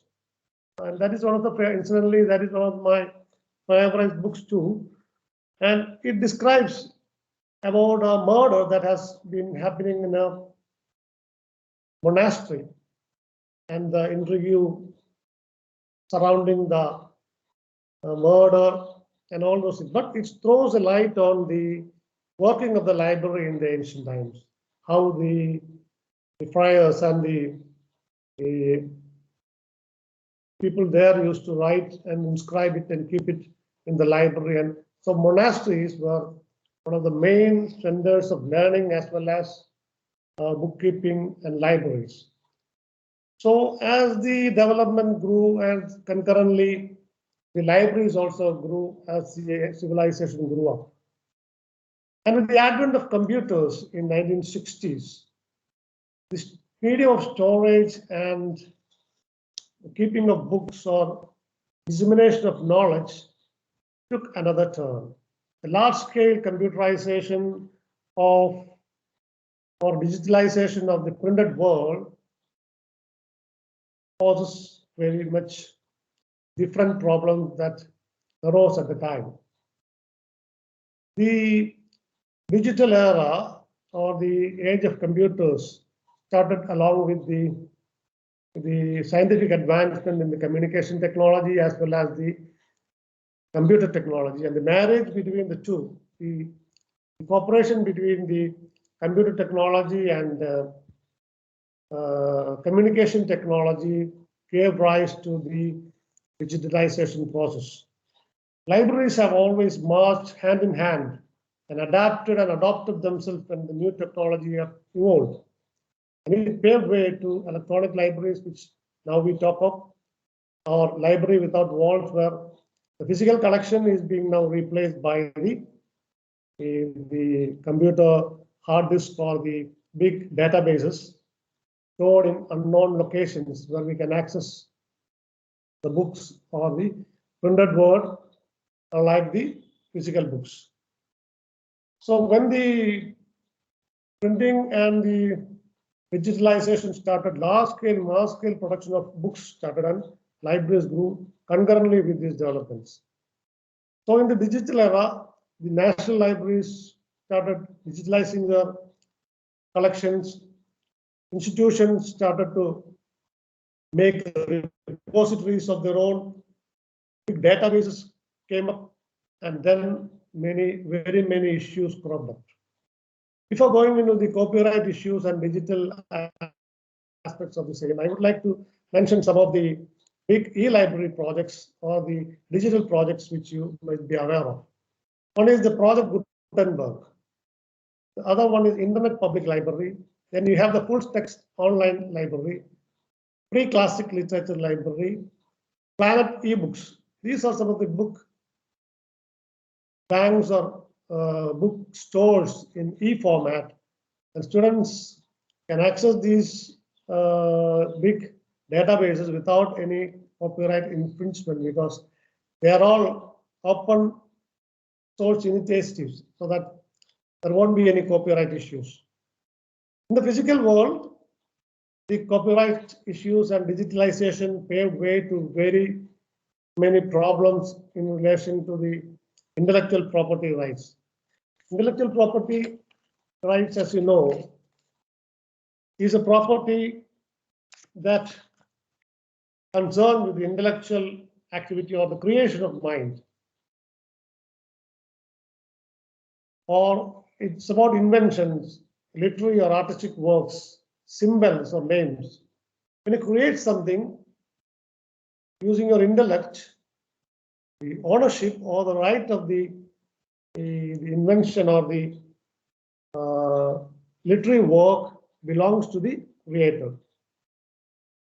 So the intellectual property rights in the field of inventions can be said as industrial property, and intellectual property right in the field of books where we are concerned can be called copyright. Copyright, as you know, has been a very big problem when the mass production of books came in the 18th and the 17th and the 19th century, and many statutes and copyright laws were made by different countries to protect the interest of the authors or the inventors. The Copyright Act or the copyright include literary and artistic works such as novels, poems, plays, films, music, artistic works, and such drawings or photographs. And the entitlement or the economic entitlement will go to the creator unless it is transferred to some other person. So rights related to a copyright, which we are concerned, include those of the performing artists in their performances and producers of phonograms, recordings, and those of broadcasters. So copyright is a thing that encompasses most of our activity, even if we don't know about it. So people are saying that we will make a digital library, we can digitalize our versions and keep it in a website so that people could access it. But as you know, many of the activities which we unknowingly do will be a big copyright violation, because we will be violating many rights of the original inventor or the user. So, as you know, we can define copyright as an exclusive right of the creator. There are two types of copyright entitlements that can be claimed by a creator. One is the economic right, which allows the owner to derive financial reward from the use of the work he has made. The second is the moral right, which allows the author to take the actions to preserve the personal link between the work and the creator. അങ്ങനെ രണ്ട് right ആണ് നമ്മൾ ഈ നമ്മുടെ copyright എന്നുള്ള ആ മേഖലയിൽ ഒരു ക്രിയേറ്ററിനെ സംബന്ധിച്ചുള്ളത്. One is the economic right, which allows the writer to derive financial benefit from the copyright. The second is the moral right of the creator, who has even a right over the creation or the actors or the characters which he has made. You must be remembering about the feud between M.D. Vasudevan and one of the cinema producers in the recent years. അടുത്ത കാലത്ത് പത്രങ്ങളിലൊക്കെ വന്നിരുന്നത് നിങ്ങളത് കണ്ടു കാണുമെന്ന് അല്ലെങ്കിൽ വായിച്ചു കാണുമെന്ന് ഞാൻ ഓർക്കുന്നു. M.D. വാസുദേവൻ നായരുടെ പ്രസിദ്ധമായ രണ്ടാം ഊഴം എന്ന ബുക്കിലെ അതിൻ്റെ ഫിലിമാക്കാൻ ഒരു സംവിധായകൻ ശ്രമിച്ചപ്പോൾ, പ്രൊഡ്യൂസർ അത് വാങ്ങി ശ്രമിച്ചപ്പോൾ അതിന് ചില ഡിസ്റ്റോഷൻസ് ഒക്കെ കഥാപാത്രങ്ങളിൽ വരുത്താൻ ശ്രമിച്ചു എന്നുള്ളതിന് ഇന്ത്യൻ വാസുദേവൻ അതിനൊരു കേസ് കൊടുക്കുകയും ആ കേസ് ഈ അടുത്ത കാലത്ത് സെറ്റിൽ ചെയ്തതായിട്ടൊക്കെ നിങ്ങൾ വായിച്ചു കാണും. അപ്പോൾ once you write a book or a literary article, you have perfect right over your creation. And that is an inalienable right that you have over the creation. And you have also the moral right, I just mentioned, about the distortions or the deviations that one is not allowed without the permission of the author.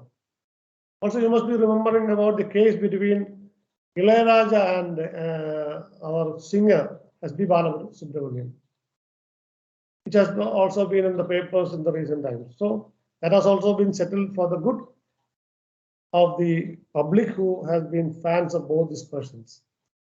So the person who creates the work is considered to be the author, and the copyright ownership generally rests with the creator. In some cases, the copyright rests with the employer or the government. ഒരാളെ ഒരു employer ഒരു author അല്ലെങ്കിൽ ഓതറിനെ വെച്ച് ഒരു work ചെയ്യിച്ചാൽ the copyright rest with the sponsor. അതിന് വളരെ വലിയൊരു ഉദാഹരണമാണ് നമുക്ക് അറിയാവുന്നതുപോലെ ബോബനും മോളി എന്ന കഥാപാത്രം തൻ്റെതാണ് എന്ന് പറഞ്ഞിട്ടുള്ള ടോംസ്, അതിൻ്റെ എഴുത്തുകാരനായ ടോംസും മലയാള മനോരമയും തമ്മിലുള്ള കേസ് ഒരുപക്ഷെ നിങ്ങൾ ചിലരെങ്കിലും കുട്ടികൾ ഓർക്കുന്നുള്ളോ എനിക്കറിയില്ല, പലരും ഓർക്കാൻ വഴിയുള്ള ഒന്നാണ്. The case between Malayala Manorama and the cartoonist Toms for claiming the ownership of the characters Boban and Modi. And the court judged that Malayalam Manorama engaged Toms as an employee, and so the copyright for those creative work rests with the employer. അതുകൊണ്ട് copyright നമുക്ക് ഓതറിനുണ്ടെങ്കിലും ഒരു government സ്ഥാപനമോ അല്ലെങ്കിൽ ഒരു എംപ്ലോയറോ നമ്മളെ employ ചെയ്യുകയാണെങ്കിൽ the copyright rests with the employer. So what can we say about the Copyright Act and its implication when it comes to the libraries? The libraries have some exceptions in the case of copyright. Everyday copyright law affects the libraries which provide information to the users, but libraries have some immunity because of the first sale doctrine. The first sale doctrine, as you know, is the doctrine which gives the buyer of the book the right to sell or lend or dispose it for their own benefit. അപ്പോൾ നമ്മൾ first sale doctrine എന്നുള്ള doctrine അനുസരിച്ചും ലൈബ്രറീസിന് ചില exemption ഉണ്ട്. Libraries are permitted to make the reproductions of copyrighted works for preservation and replacement purposes. നമുക്കറിയാം ഈ books preserve ചെയ്യുക പോസ്റ്ററിറ്റിക്ക് വേണ്ടി എന്നുള്ള ഒരു വലിയ റെസ്പോൺസിബിലിറ്റി കൂടെ ലൈബ്രറീസിനുണ്ട്. പണ്ട് കാലങ്ങളിൽ ഈ books ബ്രിട്ടിലാവും. When the books starts being brittle and getting destroyed by itself due to the weather and the dampening situations all around due to the climatic inclement weather conditions, what libraries can do is that they were supposed to make not more than 3 copies for posterity's sake. So they are allowed to make 3 copies as preservation copies. Then libraries were allowed to make reproductions of their books or other journal articles for the purpose of research or private study. Research-നും private study-ക്കും വേണ്ടി ലൈബ്രറീസിന് ഈ books copy ചെയ്യുകയോ അല്ലെങ്കിൽ additional copies വാങ്ങുകയോ distribute ചെയ്യുകയോ ഒക്കെ ചെയ്യാനുള്ള ഒരു അനുവാദം ഈ കോപ്പിറൈറ്റ് ലോസിലൊക്കെ നാഷണൽ ലോസിലൊക്കെ ഉണ്ടാക്കിയപ്പം ഇൻക്ലൂഡ് ചെയ്തിരുന്നു. So that is why libraries are allowed to do the deduplication work or digitalization work without attracting many of the provisions of the Copyright Act. But unlike many of the users do, libraries don't allow even for photocopying the books cover to cover. We are not allowed to photocopy a book cover to cover because it is a reproduction activity which is not for preservation purpose, but for preservation purpose, but not for, should not be used for sale or other economic purposes. But unlike the rules that exist, people use photocopying without the knowledge of the library, and because it is unsupervised by the library, it remains like that and nobody comes up with any litigation, so we are safe. But it is not permitted to take photocopies cover to cover. So these exemptions of copyright laws with regard to libraries help us to disseminate knowledge and information to the users who use it for private study or research purposes. The questions, then what about the digitalization process? Now many of the libraries have started digitalization and making digital libraries so that people can access it from remote stations. With the advent of digital technology, it has greatly accelerated the dissemination of the distribution of the information. At the same time, it poses problems and issues for consumption. Some of the major issues that confront the libraries during the digitalization process is that, is digitalization to be considered as similar to reproduction? For example, like a Xerox machine. The other thing is that, is digitalization a deductive activity or a translation? Third is, can transmission of digitalized documents through internet can be considered as a commercial distribution or public communication similar to broadcasting? What can we say of fair use in the internet environment? Fair use is a term that is widely used in the American context, where they have a special provision in the Copyright Act where the fair use clause is there, where people can use the work of an author or a critic or a inventor for study and research purposes. So what can be considered as a fair use in internet environment? What are the concerns of the academic community? Another question is whether libraries should be prevented from employing digital technology to preserve work for future generation. ഈ questions ഒക്കെയാണ് വളരെയധികം നമ്മുടെ digitalised വേൾഡിൽ അല്ലെ digitalisation ഇപ്പോൾ വളരെയധികം റാമ്പന്റ് ആയിരിക്കുന്ന സന്ദർഭത്തിൽ നമ്മൾക്ക് മുമ്പിൽ ഉയർത്തുന്ന വലിയ വെല്ലുവിളികളും ചോദ്യങ്ങളും. So how do we do about it? How do we translate our collections into digital formats without infringing upon the copyright violation or laws? Because as you know, digitalization is here to stay. And the more and more publications are starting online and they are doing away with hard copies. നമുക്കറിയാവുന്ന ഏറ്റവും വലിയ famous ആയിട്ടുള്ള publication encyclopedia Britannica. Now they have stopped the beautiful that multi-volume Encyclopedia Britannica in print volume. You don't get it in print nowadays. We have only 2 CDs as online versions. So many of the national journals, last year, at least 50 journals which we have been subscribing in our library has been done away with their physical printing as such. Now they are online. For example, the NISCA publication, National Institute of Science Communication and Resources, then Indian Academy of Sciences journals, they're all now online. We don't get the hard copies anymore. The sad part is that we can't store the back volumes. When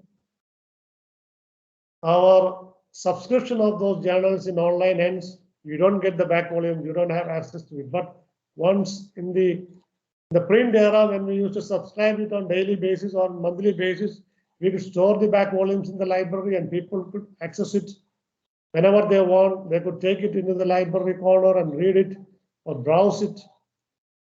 And that days are almost gone with this digitalization. So libraries have to develop newer methods of storing. People who are associated with research and academic community has to make themselves amenable to these new changes. And so libraries are forced, as well as making this advantageous situation into converting many of their journals and back volumes or institutional reports and their collections into online mode. But as I said in the previous mentioning, these poses very many problems of copyright acts and copyright violations. And the digitalization and copyright laws come into play when you start digitalizing your documents. So many of your activities can be copyright violations if we don't have the exemptions of the fair use. For example, നമ്മളൊരു പാട്ട് ഒരു മൂളിപ്പാട്ട് പാടിക്കൊണ്ട് നമ്മൾ റോഡിൽ കൂടി പോയാൽ പോലും അത് copyright violation വേണമെങ്കിൽ ആകാം. അല്ലെങ്കിൽ നമ്മളൊരു കാർട്ടൂൺ നമ്മൾ വെട്ടി നമ്മളുടെ ബുള്ളറ്റിൻ ബോർഡിൽ ഇട്ടാൽ that can be a copyright violation because ഒരു പബ്ലിക് പെർഫോമൻസിന്റെ ക്ലോസ് കോപ്പിറൈറ്റിലുണ്ട്. That will attract the copyright law violation. Then bulletin boardil idunnathu oru public display aanu. That is also a copyright violation. നമ്മളൊരു പേപ്പറിൽ നിന്ന് നമുക്ക് വേണ്ടി ഒരു ആർട്ടിക്കിൾ നമ്മൾ കട്ട് ചെയ്ത് സൂക്ഷിച്ചാൽ that is reproduction. അതും നമുക്ക് ഒരു violation ആകാം. So these are all copyright violation if this fair clause or this excuse or usage or has been done in the copyright law. So the rights come into play ordinary course of digitalization of the work by the library are the rights of reproduction, adaptation and circulation. പ്രധാനമായിട്ടും നമ്മളുടെ digitalisation കോണ്ടസ്റ്റിൽ പറയുകയാണെങ്കിൽ reproduction, adaptation and circulation ആണ് 3 തരത്തിലുള്ള copyright violation നമുക്ക് വരുത്തിക്കൊണ്ടിരിക്കുന്നത് in the digital world. Reproduction includes the storing of work in any medium and the digitalization process of converting the work into binary language of zeros and ones in the electronic medium or the computer or the floppy disk or the CD. It acts as the storage, and the storage is classified as reproduction in the Copyright Act. So the digitalization involves reproduction, which is an exclusive right of the owner of the copyright, and the work is still in the copyright regime. The copyright regime ഒരു work ആണെങ്കിൽ we can't reproduce it in the digital format unless and until the author gives us permission. Normally, the copyright law says that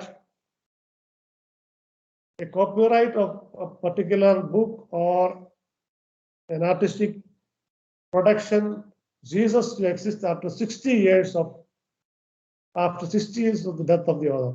ഒരു author മരിച്ചു കഴിഞ്ഞ് 60 വർഷം കഴിയുമ്പോഴാണ് അതിന്റെ copyright normally copyright exempt ചെയ്യുന്നത്. അല്ലെങ്കിൽ ആ കോപ്പിറൈറ്റ് എക്സംപ്ഷൻ നമുക്ക് കിട്ടുന്നത് 60 വയസ്സാണ്, starting from the calendar year of the first calendar year of the death of the author. So if a book comes under the copyright regime, we have to get permission of the author before we digitalize it and upload it in a server. So അതൊരു വലിയ ഒരു പ്രോബ്ലമാണ് നമ്മളുടെ libraries face ചെയ്യുന്നത്. പക്ഷേ ലൈബ്രറീസിന് ഈ fair use systems ഉള്ളതുകൊണ്ട് we can have digitalization in the sense that it can be restricted and used in the particular campus. And the second one is adaptation. Adaptation during digitalization, sometimes rearrangements are necessary, alterations are necessary, sometimes merging is necessary because of technical reasons. നമുക്കറിയാം ഒരു digital document digitalise ചെയ്യുമ്പോൾ അല്ലെങ്കിൽ അതിനെ നമ്മൾ format ചെയ്യുമ്പോഴൊക്കെ ചില adaptation ആവശ്യമാണ്. So ഈ adaptation എന്ന് പറയുന്നതും ഒരു തരത്തിലുള്ള കോപ്പിറൈറ്റ് വയലേഷൻ ആണ്, unless and until you have the permission of the author. Then the third one is circulation. Apart from the further production and copying, the most common exploitation of a digital work is that after digitalization, such copies are issued to the members. They are communicated to the members through internet or the intra-house net. And net is a communication to the public. Apam copyright law ikatha communication to the public ennulla clause nammal idu circulate cheyyumbom attract cheyum. Adoru veliya problem aanu, because നമ്മൾ ഒരു work digitalise ചെയ്യുന്നു, അതിനെ digitalise ചെയ്ത് നമ്മൾ we upload it in our website or we upload it in our institutional repository, and if it is being accessed by people all over the world, നമ്മുടെ ഒരു close net community അല്ലാതെ access ചെയ്യാൻ നമ്മൾ ഈ copyright എടുക്കാത്ത works കൊടുത്താൽ ഒരു പക്ഷേ ആരെങ്കിലും സൂ ചെയ്താൽ we could go into serious trouble. One of the aided colleges recently അങ്ങനെ ചില വർക്ക്സ് അപ്ലോഡ് ചെയ്തു, അത് വലിയ പ്രോബ്ലം ആയി തീർന്നു. അതുപോലെ തന്നെ നമുക്കറിയാം അടുത്ത കാലത്ത് DC ബുക്സിൽ നിന്ന് അവരുടെ ചില ബുക്സ് നമ്മൾ അവരുടെ കോപ്പിറൈറ്റ് ഉള്ള ബുക്സ് സർക്കുലേറ്റ് ചെയ്യുന്ന പറഞ്ഞ ഒരു വലിയ തരത്തിലുള്ള കേസ് ആൾക്കാരുടെ നടത്തുകയും പലരും കേസിൽ പെടുകയൊക്കെ ചെയ്തു. അതുകൊണ്ട് കോപ്പിറൈറ്റ് വളരെയധികം നമ്മൾ കാര്യങ്ങൾ ചെയ്യുന്ന കാര്യങ്ങളും കോപ്പിറൈറ്റ് വയലേഷൻ ആവട്ടെ, നമ്മളത് അറിയുന്നില്ല, unknowingly we do it. The fourth one is that uploading and downloading. നമ്മൾ once digitalized, a work is capable of being exploited in numerous ways. Making the work available on a website is one of the most common things that we do. Putting the work on a website involves the right of communication to the public.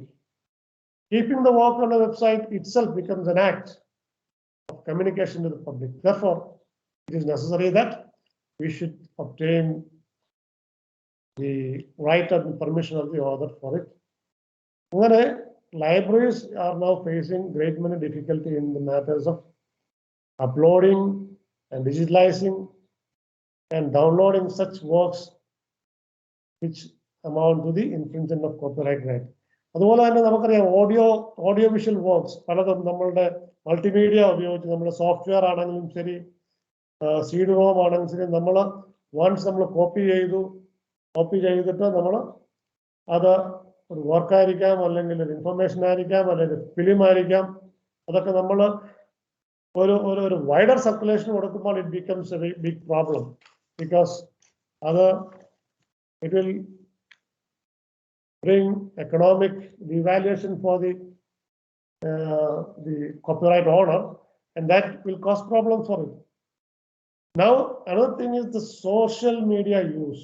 ഇപ്പം ഭയങ്കരമായിട്ടും നമ്മളൊക്കെ അറിയാതെ ചെയ്യുന്ന ഒരു കാര്യമാണ് social media.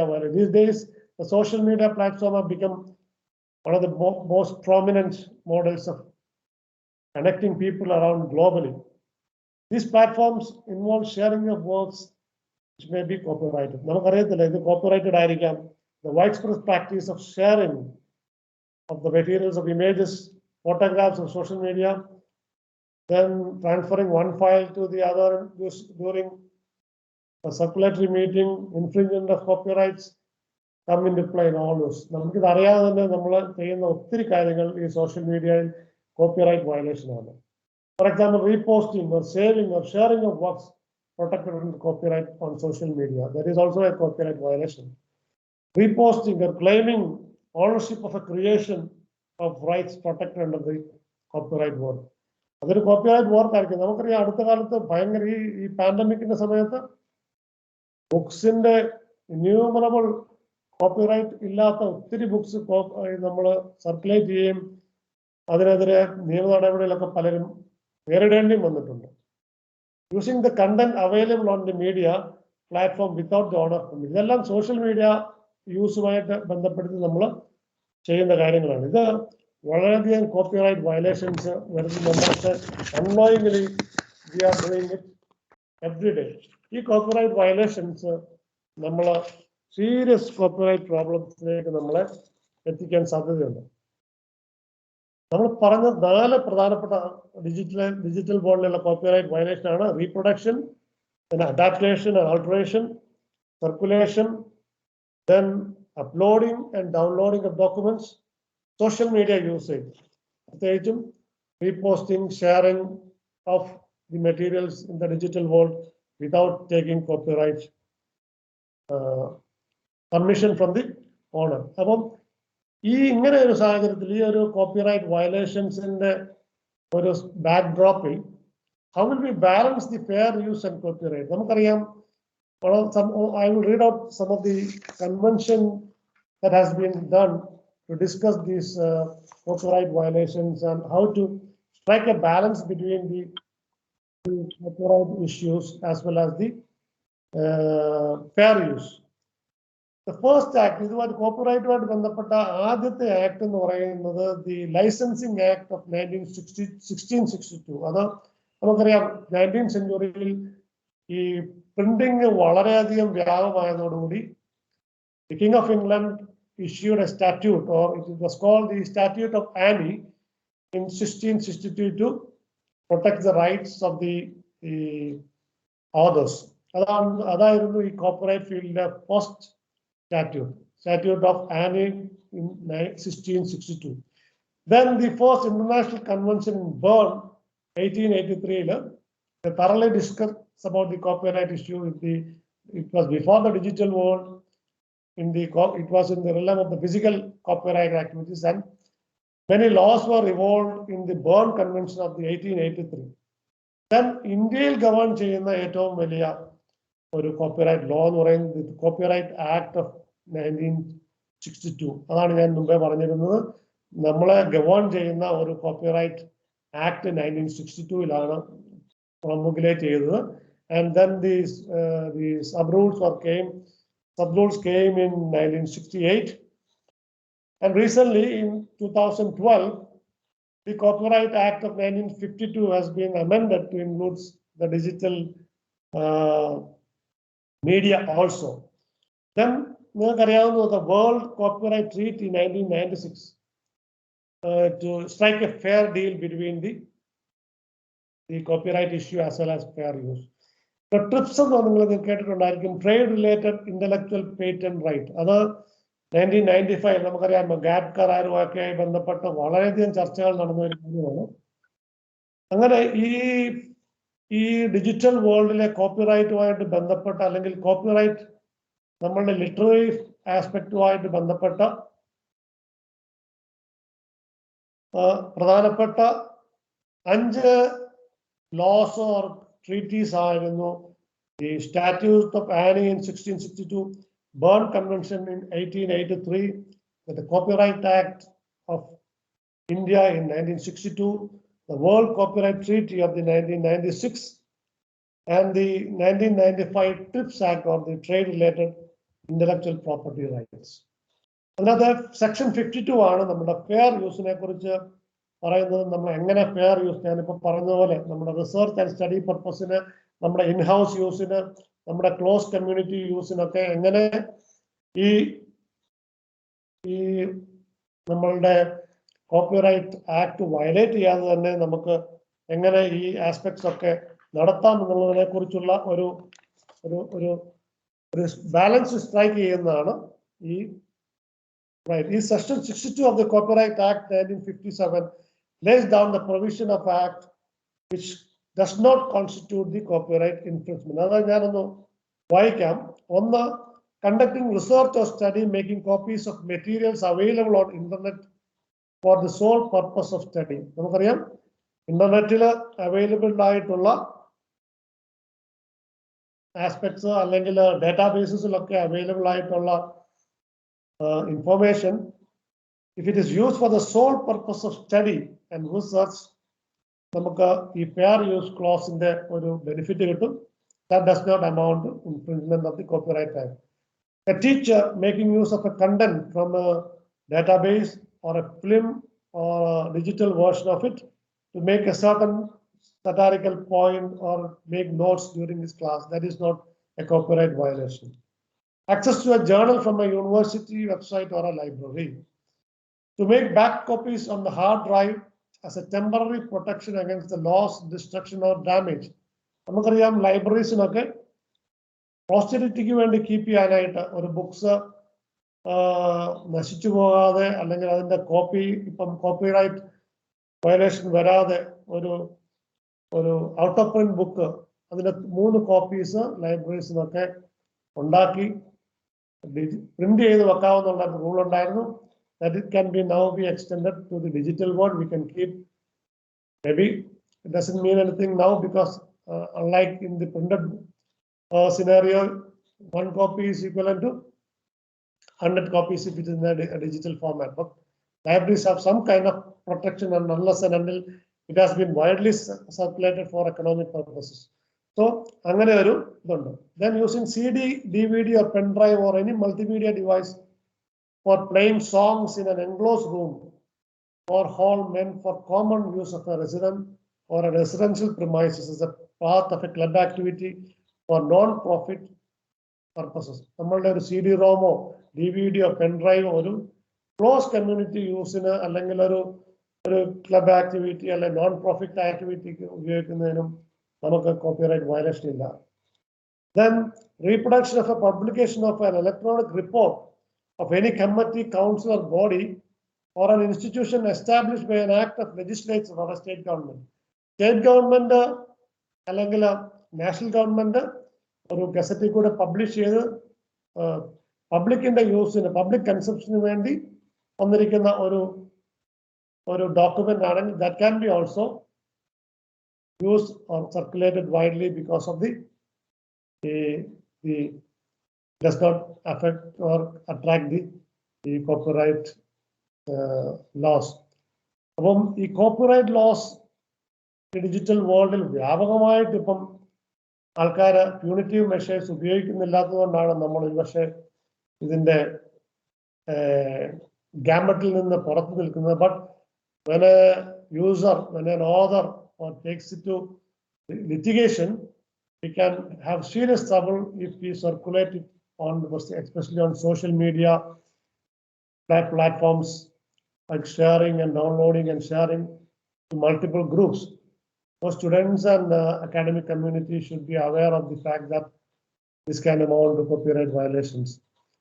So concurrently to the development of the libraries, from clay tablets to the digital world, there has been drastic improvements in this medium of storage and gave rise to many copyright issues and intellectual property rights issues.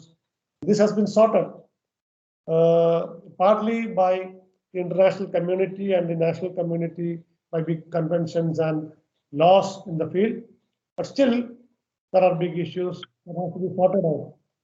And we have to have a balance between, we have to strike a balance between the fair use as well as the copyright violations, because it is for the public good that all this, the technology and the artistic creativity as well as the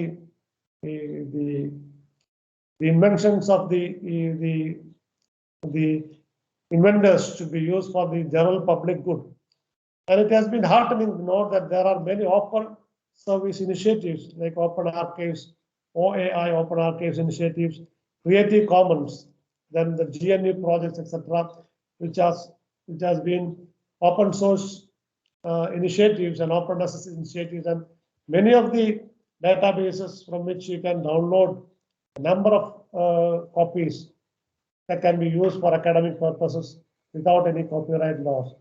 I want to introduce to the students 2 big digital libraries which can be very useful to the students. One is the National Digital Library of India, which is a project of the Ministry of the Human Resource Development by an initiative of the Government of India. The objective of which is to collect and collate metadata and provide full text index from several national and international agencies and digital libraries. അതൊരു വലിയ gate വേ ആണ്. നിങ്ങൾക്കറിയാം NSDL എന്നുള്ള ഒരു സൈറ്റിലേക്ക് കയറിയാൽ നിങ്ങൾക്കറിയാം thousands of books. ഇപ്പോൾ എനിക്ക് തോന്നുന്നു ഒരു 20 lakh യൂസേഴ്സോളം അതിനകത്തുണ്ട്. ഫുൾ ടെക്സ്റ്റ് ആയിട്ടുള്ള ഒത്തിരി ഓപ്പൺ ആക്സസ് ബുക്സും സോഫ്റ്റ്വെയർസും അതുപോലെ തന്നെ ജേർണൽസും ഒക്കെ ഉണ്ട്. The students can access it free of cost from any locations. അത് വളരെയധികം യൂസ്ഫുൾ ആയിട്ടുള്ള ഒരു ഡിജിറ്റൽ ലൈബ്രറി സിറ്റുവേഷൻ ആണ്. Then we have the N list. നമുക്കറിയാം national library and information services infrastructure four scholarly content. നമ്മുടെ ലൈബ്രറിയും അത് സബ്സ്ക്രൈബ് ചെയ്യുന്നുണ്ട് N list എന്നുള്ളത്. N ലിസ്റ്റ് നമ്മുടെ കോളേജ് ലൈബ്രറിയുടെ മാർത്തോമ കോളേജ് ലൈബ്രറി ഓൺലൈൻ എന്നുള്ള സൈറ്റിലേക്ക് you can log on to that site. You can have a number of digital libraries which has been incorporated into the links of the home page. A home page ഇപ്പോൾ digital പല sections ആയിട്ട് അതിനെ തിരിച്ചിട്ടുണ്ട്. അതിനകത്ത് digital libraries you can have a number of digital libraries which are free of cost. There is no copyright violations because all those we have just linked our web page to those digital URLs, and it is very easy to log on to those digital databases. അതുപോലെ തന്നെ ലിറ്ററേച്ചറിന്റെ gateways ഉണ്ട്, subject gateways എന്ന് പറഞ്ഞ link ഉണ്ട്. You can go to that link and ഇപ്പോൾ literature സ്റ്റുഡൻസിന് English അല്ലെ language and literature എന്നുള്ള ലിങ്കിൽ ക്ലിക്ക് ചെയ്താൽ you can have a number of databases and digital libraries which you can access free of cost for your own personal study and use. അങ്ങനെ ഈ national library and information അനലിസ്റ്റിനകത്ത് തന്നെ we have about 3 lakhs books which can be accessed free of cost. There are 6,000 journals, full text, as well as you can have issues, back volumes, which you can access it from your own laptop or your digital devices. അതുകൊണ്ട് we have a big opportunity if you can use it prudently, wisely, and for your own private and research study. നമ്മൾ അതൊരു misuse ചെയ്യുന്നില്ലെങ്കിൽ we are safe from plagiarization as well as copyright violation. But large scale posting, downloading, reposting it in different groups will amount to copyright violation. So what we have to always bear in mind is that the digital libraries and the digital streams give us great many opportunities and challenges before us. And when we think of the point from the point of the creator or the user, there are many advantages for the user also. There are 3 important controls that are there for the infringement of copyright of your digital document that are uploaded in a website. One is the blockchain technology, digital watermarks, and access control. ഇത് authors-നെ protect ചെയ്യാനായിട്ടുള്ള 3 I just mentioned it so that people of some interest of the academic community can have a idea about it. Blockchain technology എന്ന് പറഞ്ഞാൽ അതൊരു it is a decentralized method to peer transaction ആണ് അതിനകത്തോട് നടക്കുന്നത്. ആ block chain technology ഉപയോഗിച്ച് നിങ്ങളുടെ വർക്കിനെ അത് എൻക്രിപ്റ്റ് ചെയ്ത് ഒരാൾക്ക് മറ്റൊരാൾക്ക് കിട്ടാതെ അതിനെ ഈ കോപ്പിറൈറ്റ് വയലേഷൻ ഉണ്ടാകാതെ സൂക്ഷിക്കുന്നതാണ്.